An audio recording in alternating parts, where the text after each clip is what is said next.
Hi friends, पिछली video में हमने देखा था कि वेटेड मीन और करेक्टेड मीन कैसे निकालते हैं। आज के हम इस वीडियो में देखेंगे कि मिसिंग फ्रीक्वेंसी कैसे निकालें। क्वेश्चन हमें इस प्रकार से दिया होगा, हमें क्लास इंटरवल दिया होगा, हमें फ्रीक्वेंसी भी सारी दी होगी, लेकिन एक फ्रीक्वेंसी हमें नहीं दी होगी। अब हमने उसी क्लास इंटरवल की फ्रीक्वेंसी निकालनी होगी। अब जैसे आप देख सकते हो, इधर क्लास इंटरवल दिए रखा है 0 to 20, 10 to 20, ऐसे करते करते 50 to 60 सबकी फ्रीक्वेंसी दी है। जैसे 0 to 10 की 5, 10 to 20 की 8, 30 to 40 की 10, सबकी फ्रीक्वेंसी दी रखी है। लेकिन 20 to 30 जो हमारी मॉडल मीडियन क्लास है, ठीक है, इसकी फ्रीक्वेंसी नहीं दी रखी। तो हमने इस क्वेश्चन में बेसिकली इसकी फ्रीक्वेंसी निकालनी है। ठीक है, इस मीडियन क्लास की हमने इस मीन क्लास की हमने फ्रीक्वेंसी निकालनी है। ठीक है, अब हम इसको कैसे निकालेंगे? सबसे पहले आप ये क्लास इंटरवल देख रहे हो ना, इनकी आप मिड वैल्यूज निकाल लो। ठीक है, अब सबसे पहले हम इनकी मिड वैल्यूज निकालेंगे, यानी m, यानी मिड वैल्यू का क्या फॉर्मूला है? m equals to L1 plus में L2 डिवाइडेड बाय 2, यानी लोअर लिमिट प्लस में अपर लिमिट डिवाइडेड बाय 2। इसमें लोअर लिमिट हमारी 0 है और अपर लिमिट है हमारी 10, तो 0 प्लस 10 तो 10 ही हुआ, डिवाइडेड बाय 2 करेंगे तो हमारा आंसर आ जाएगा 5। ठीक है, ऐसे इनको सबको ऐड कर लेंगे तो 20 प्लस 10 कितना हो गया? 30। 30 डिवाइडेड बाय 2 करेंगे कितना आ जाएगा? 50। ठीक है, ऐसे हम फटाफट से निकाल लेते हैं 5, 15। अब आप देख रहे हो इसमें कितने कितने का गैप है? 10, 10 का है ना। अब हम इसमें यही कर लेंगे 5, 15, 25, 35, 45 एंड लास्ट 55, है ना। अब हमने इनकी मिड वैल्यूज भी निकाल ली। अब हम क्या करेंगे दोस्तों? सिंपली हम कुछ नहीं करेंगे इसमें। अब हम इसमें f यानी फ्रीक्वेंसी को मल्टीप्लाई कर देंगे मिड वैल्यू के साथ। ठीक है, यानी f इंटू एम, इनको मल्टीप्लाई कर लेते हैं।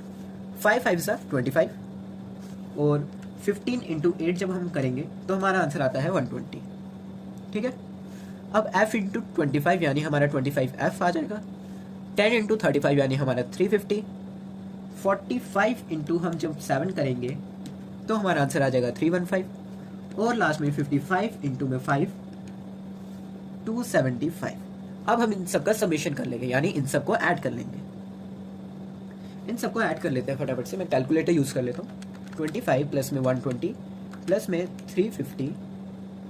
अच्छा दोस्तों, मैं आपको एक चीज पहले बता देता हूँ, ये जो ये 25f है ना, इसको थोड़ी देर के लिए छोड़ दो। आप बाकी सारी टर्म्स को सबको ऐड करो, बस इसको छोड़ के। ठीक है, इसको थोड़े टाइम के लिए रहने दो ऐसे ही। तो 25 प्लस में 120 प्लस में 350 प्लस में 315 प्लस में 275, तो ये हमारा आंसर आता है 1085।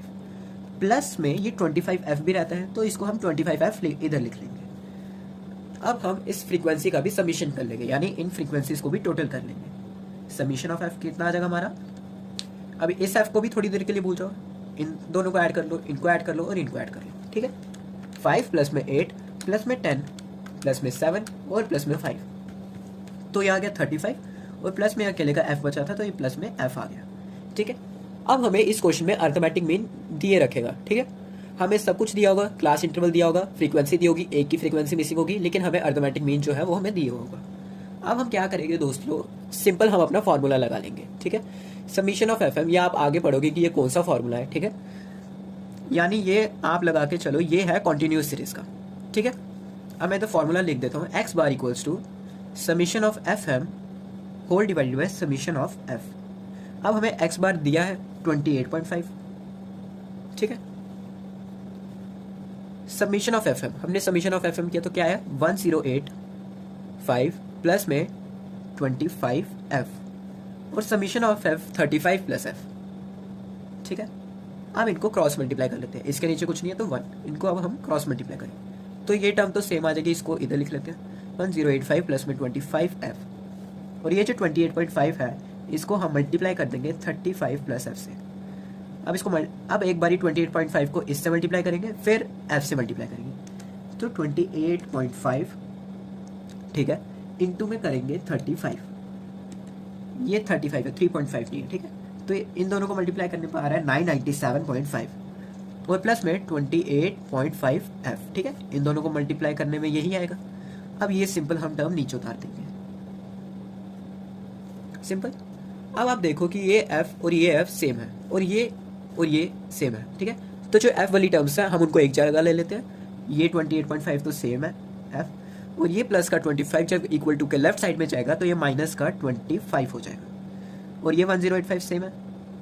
अब ये जो 997.5 है ये दूसरे जाके इक्वल टू की साइड जाके माइनस हो जाएगा, ठीक है।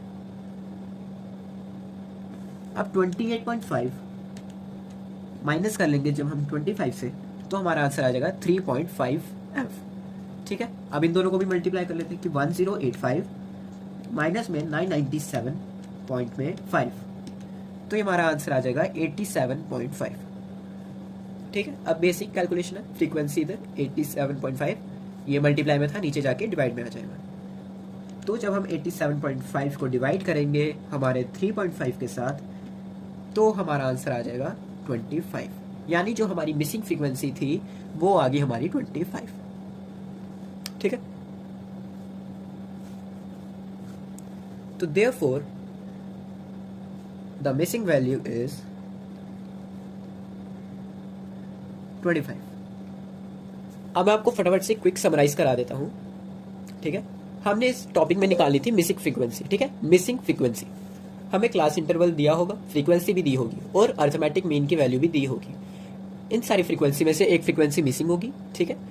तो सबसे पहले हम इन सबको ऐड करके डिवाइडेड बाय 2 करके हमारी मिड वैल्यू आ जाएगी। फिर हम f इंटू एम यानी FM कर लेंगे, इनको मल्टीप्लाई कर लेंगे, इन सबको ऐड कर लेंगे तो ये आ गया, और इन सबको हमने ऐड किया तो ये आ गया। अरिथमेटिक मीन हमें दिया था 28.5, तो हमने सीधे फॉर्मूला लगाया x bar equals to summation of FM divided by summation of f। x bar यानी हमारा जो मीन था उसकी वैल्यू 28.5 दी रखी थी, और समीशन ऑफ FM और समीशन ऑफ f की वैल्यू भी दी रखी थी। हमने इन सबको क्रॉस मल्टीप्लाई किया तो लास्ट में हमारा जो आंसर निकल के आया वो था 25। तो इधर हम लिख लेते हैं फ्रीक्वेंसी इक्वल्स टू 25, ठीक है। तो यही था हमारा मिसिंग फ्रीक्वेंसी, ठीक है। थोड़ा सा कॉम्प्लिकेटेड था, लेकिन आप इसके 1-2 क्वेश्चंस अगर आप नेट से निकाल के खुद सॉल्व करोगे तो आपको और अच्छे से समझ आ जाएगा। तो आज की वीडियो में हमने मिसिंग फ्रीक्वेंसी की, ठीक है। वीडियो अगर अच्छी लगी हो तो लाइक, सब्सक्राइब, शेयर ज़रूर करें। तब तक के लिए जय हिंद।